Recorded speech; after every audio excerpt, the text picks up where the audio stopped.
بسم الله الرحمن الرحیم. ګرانو خویندو او ورونو، ګلالیو ماشومانو او ښځلمیانو، په دې هېواد کې دننه او بهر کې ټول افغانانو سلامونه، نیکې هیلې او احترامات مې درته وړاندې کوم. کال نوی کېږي او موږ غمونه ته د پایلې لاره لا نه ده برابره سوې. موږ یو دوه لارې کې یو، یا به د پخوا 40 کالونو غلط تصامیم او تګلارې تکراروو، او که هغه لارې باندې روان سو، د یوې خوا نه به په 21مې پېړۍ کې د بشري مرستو مستعمره ګرځو، او بل به خدای ناکړه ناخواسته د نورو د پردیو بیا د جنګ میدان او یا د لوټ کولو د عامه داراییو له نورو لخوا شهیدان وسو. بله لاره سته، هغه د اسلام د مبین دین، د ملي وحدت، د تلپاتې سولې، د اقتصادي خوځښت، د مشروعیت چې ملي مشروعیت، منطقوي مشروعیت او بین‌المللي مشروعیت پکې تګلاره ده.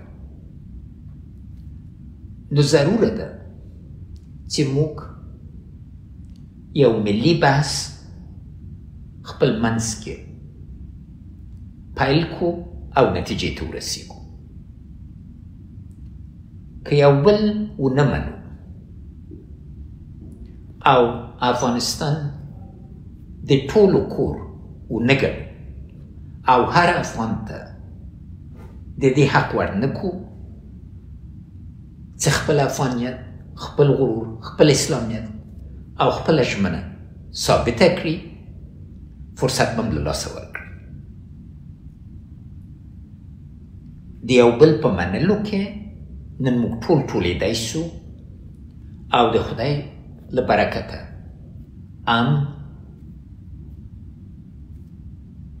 فیزیکی شتمنۍ او هم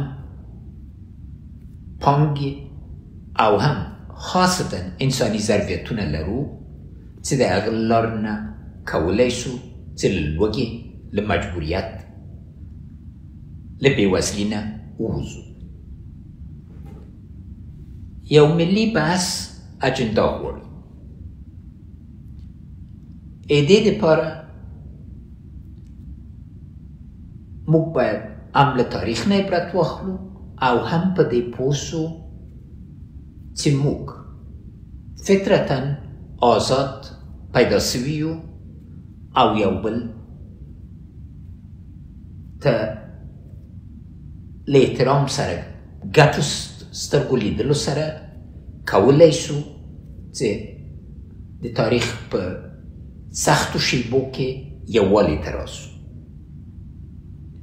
نو د دې اجنډا دپاره ما وړاندیز دا ده چې کم له کمه دا اووه عنوانو باندې فکر وکړو، نتیجې ته ورسیږو، او باورمند یم چې ټول نور خویندې او وروڼه نظریات لري.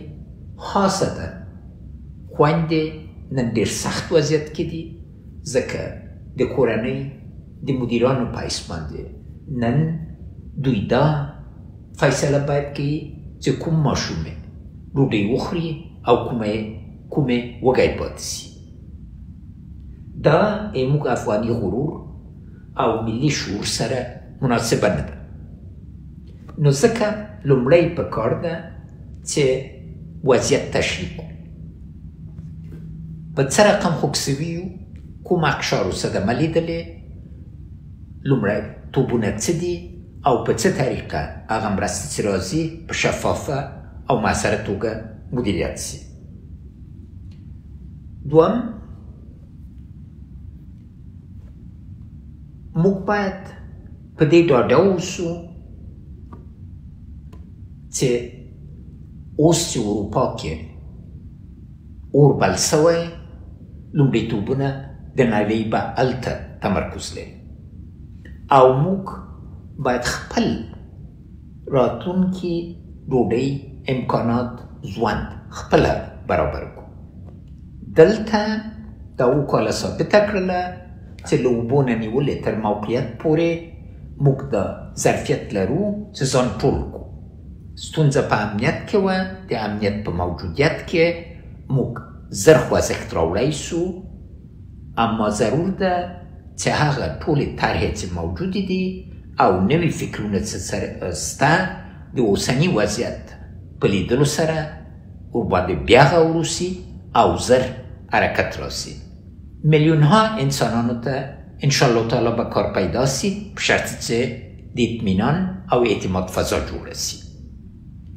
پانګوال باید په دې پوه سي چې برته ژوند، مال، فکر، عقل دینه محفوظ ده او خوندي دي او موږ بشري ظرفیت نه باید په دې توګه ګټه پورته سي چې کالي چې ګنډو د ځان قد و اندام دپاره یې جوړوو، نه دا چې باندنۍ طرحې او فکر ته قایلېږو.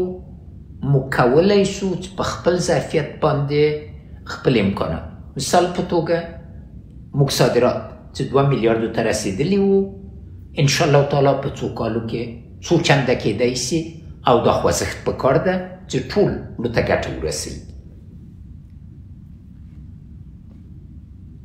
یو بل منل لکه چې پښتو متل ده چې که ته وایې چې ته یې او زه وایم چې زه یم، نه به ته یې نه به زه یم، او که زه وایم چې ته یې او ته وایې چې زه یم، هم به ته یې هم به زه یم. دا یې دې فلسفې باندې په دې تېرو کالو کې عمل ونه کړ. یوه باعزته سوله د ټول ولس سوله ده. ټول ولسونه د افغانستان، ټول اقشار د افغانستان باید پکې برخه واخلي. تلپایه سوله نن موږ ضرورت. جګړه درېدلې، سوله نه ده راغلې او د جګړې اور بر کول آسانه کار ده او خدای ناکده که شروع سوه بې له طرحې نه بیا هغه باندې هغه اور باندې اوبه اچول سخت کار ده. نو ضروره ده او دلته خاصه ده، ضروره ده چې ما ترکیز او د ولس ترکیز په دې کې ده چې ولسونه کې سوله راسي ټول یو بل ومنو، نه دا چې څو محدود اشخاصو ته د افغانستان واک ورکړو او هغوی خدای جل شانو د افغانستان چیښتن ده او بیا ولس د افغانستان چیښتن. دلته خاصه ده ټول هغه افغانان چې یو بل سره جنګېدلي دي په 40 کالو کې یا په 20 کالو کې یا 7 کالو کې هر دوره یې چې نیسي باید یو بل ومني. نن باید د هر افغان ژوند، عزت، ناموس او مال او فکر چې اسلامي اصول دي او ټول لو احکامو کې ټولو امامانو منځ کې ورباندې اجماع شته، خوندي سي او دا ضرور ده. په دې سولې باندې به موږ انشاءالله تعالی نتیجې ته ورسېږو. ملي مشروعیت اساس ده او ملي مشروعیت د زړونو د یو کولو او د فکرونو د یووالي او اتحاد و اتفاق نه راځي. ولس باید خپل راتلونکی نظام د یو واضح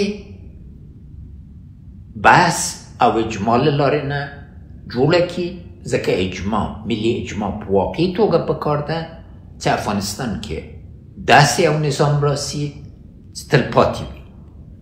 موږ ټول د خدای دربار ته ځو، اما افغانستان تلپاتې باید اوسي او دلته ملي مسؤلیت ده چې دې باندې نتیجې ته ورسیږو او دا ټوله کو. بې د ملي مشروعیت نه منطقوي او بین‌المللي مشروعیت ترلاسه کول ګرانه ده، اما ملي مشروعیت سره په واضح نقشه د لارې موږ کولی شو چې منطقوي او بین‌المللي مشروعیت ترلاسه کړو او بیا یو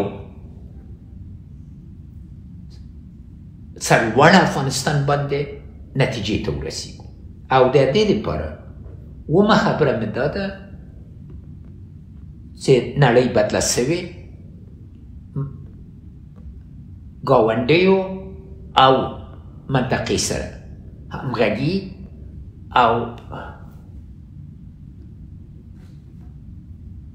مشترک لوی اقتصادي پروژې عملي کول د راتلونکي لاره ده. د سیاسي نظر نه دا ضروره ده، لازمي ده چې موږ د افغانستان تلپاتې بېطرفي ترلاسه کړو او په دې اساس باندې د څو راتلونکو نسلونو فشار، زور او استعداد د افغانستان د هوسایۍ دپاره او آبادۍ دپاره په کار واچوو. جمعي عقل او ملي اراده د حل لاره ده. جمعي عقل ضرور ده، ځکه بیا د دې موضوع به نه وي چې دا یې موږ لومړیتوبونه نه دي یا په طریقه د حل باندې نتیجې ته نه رسیږو. هره افغانۍ چې موږ خپله ګټو 10 چنده ارزښت یې له یو صدقې نه یا له مرستې نه ډېرتره ده. نو لازمه ده چې په دې برخه کې ملي اراده ټینګه سي او موږ ملا دې ته وتړو چې افغانستان اوسا کوو، آبادوو یې، تلپاتې ثبات ته انشاءالله تعالی یې رسوو. حتما تاسې ټول نور نظریات بلرئ، اما دا یو ابتدایي نظر و. زه همیشه په دې ویاړ کوم چې تاسې خدمتګار یم او شپه ورځ فکر مې په دې کې ده چې څنګه خوځښت راوړو، مثبت ګامونه واخلو او باورمند یم چې دا نسلونه به دا کار ترسره کړي. خواهران برادران گرامی، اطفال و نوجوانان عزیز، سلام ها و تمنیات نیک خودرو به تمام افغان ها در داخل و خارج کشور تقدیم میکنم و یادبود همه قربانیای رای آزادی را گرامی میداریم. ما در شرایط سخت شاهد سال نو هستیم.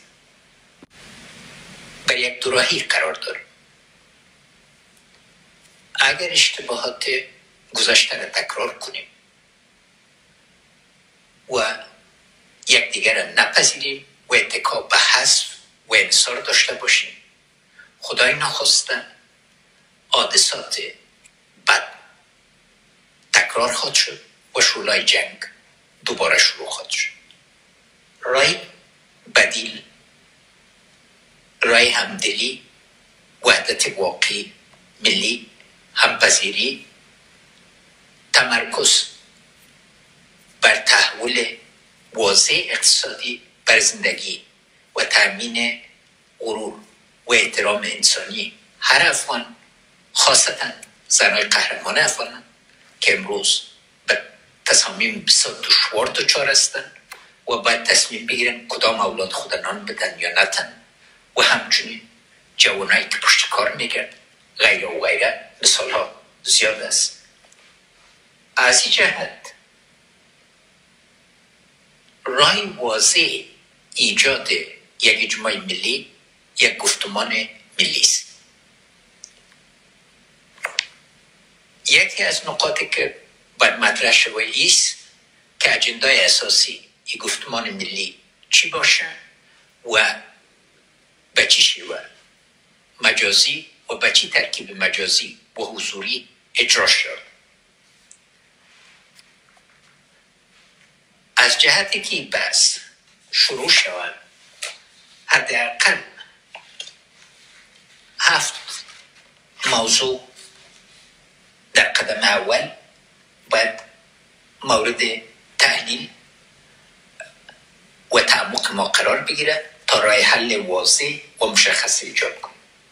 اول، وضعیت بشری فعلی ضرورت به تحلیل داره و بهترین شیوه استفاده از خاطر ازی که افغانستان با مستعمره کمک‌های به بشر دوستانه بدل نشه و امکاناتی که میه اولویت‌ها و ضرورت‌ها را رفع کنه و به صورت اساسی و شفاف و واضح مدیریت شد. دوم، ما خوشبختانه سرمایه طبیعی، مالی و ظرفیت انسانی قوی داریم.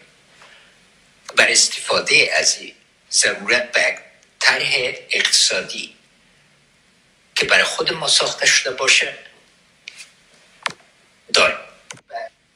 نکته کلیدی اعتماد و اطمینان است و تعداد از این اتکا بر خود است. من یقین دارم که با فکر جمعی و بحث سرتاسری و ایجاد فضای اطمینان ما میتونیم خود از این بحران بکشیم. نکته سوم، وحدت ملی و قبول اصل که افغانستان خانه مشترک هر افغان است.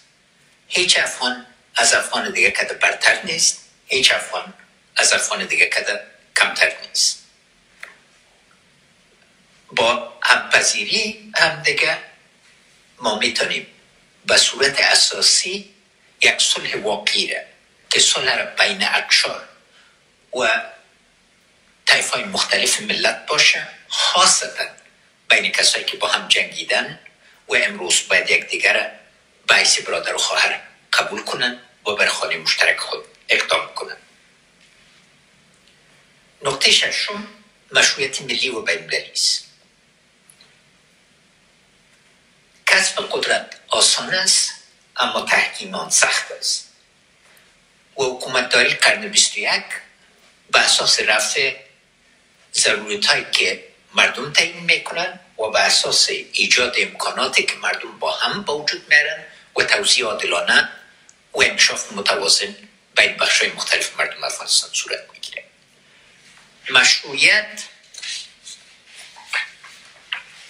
بر اساس سهم، حق و تعیین سرنوشت مردم از طرف خود مردم صورت میگیره. حسابدهی همه جانبه و قبول حقوق و واجب مشترک در پرتو دینی مبین اسلام و شرایط ملی و اولویت‌های ملی ما یک اولویت خاص است.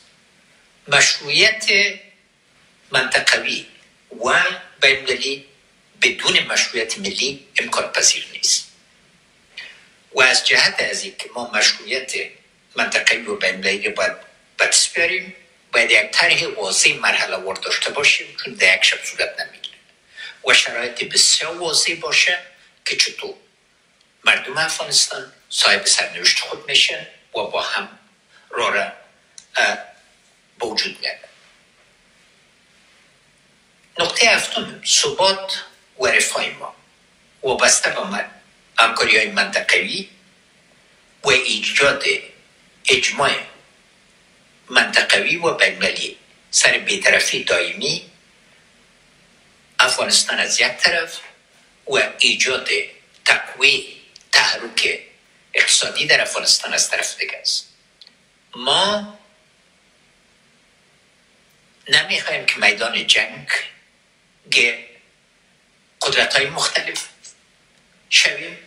از این جهت باید چند نسل ما تمرکزش سر ایجاد زندگی آسوده و پر افتخار برای همه افغانا باشه و از طرف دیگر موقعیت ما، امکانات ما، منابع ما را به بهترین وضعیت به چهارراه آسیا و قلب متحرک ازی بدل کرده بود. معلوم دار هر خواهر و برادر، هر صاحب فکر نظریات مشخص دارن. موضوعات را که ما پیشنهاد کردیم جزء یک اجندای بحث ملی باید قرار بگیرن و حتما همه خواهر و برادران نقاط دیگر به اضافه میکنن. به حیث یک فرد که خدمت به افغانستان همیشه هدف و شعار خود قرار داده، فکر و ذهن من در خدمت است، اما عقل جمعی از عقل فردی کده برتر است و این شیوه پیشنهادی است. ضرورت به ایجاد اجماع از این جهت است که تا همه با نتیجه نرسیم و هم اولویت ها و هم شیوه عملی کردن از دل و جان قبول نکنیم. این به امر و نهی و یا طرحهای بیرونی ساخته شده نمیده. تنها نقطه آخری میز که 7 سال آخر امید ثابت کرده باشه که ما میتونیم تغییر به وجود بیاریم و رای واضح از این تجارب، اما او تجارب باید مورد تحلیل سرتاسری ما قرار بگیره تا با شرایط نو انطباق داشته باشه. بازم سلامای من خدمت هم میگم و امید است که در این دورایی انتخاب که موجب رضای موجب خوشنودی خداوند جل شانه و مفاد ملت عظیم افغانستان شود انتخاب کنیم. زنده باد افغانستان، تلدیب افغانستان، یشستن افغانستان.